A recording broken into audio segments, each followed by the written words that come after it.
everyone, hey, Jim here from Racers and Rods Media and Events again. It's way too early on a Sunday morning. Actually, the sun, I had to wait, the sun is finally up. We set up here before the sun rose this morning. We are in Venice, Florida. We are at the AACA Classic Car Show. It's in Centennial Park here in downtown Venice. We've got a couple of the roads blocked off, and this brings out the best of the best from the area. And the neat thing about this is they do a really good job setting this up.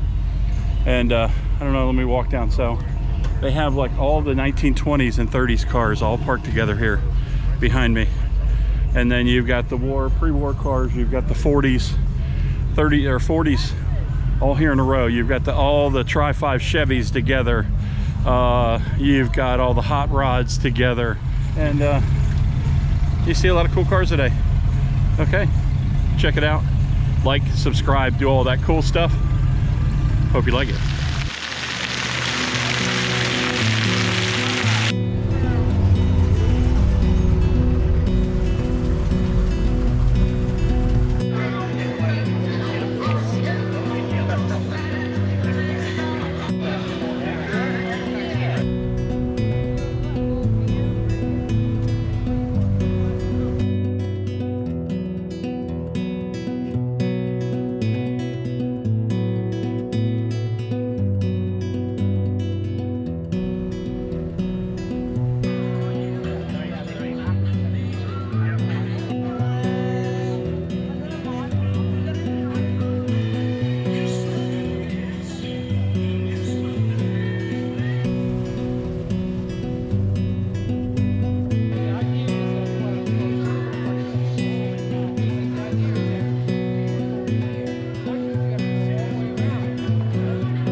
Hey, welcome to the Venice AACA car show. Here we are, beautiful day, beautiful sunshine. I got to pick up Jake later, so we'll be catching up with you later.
it.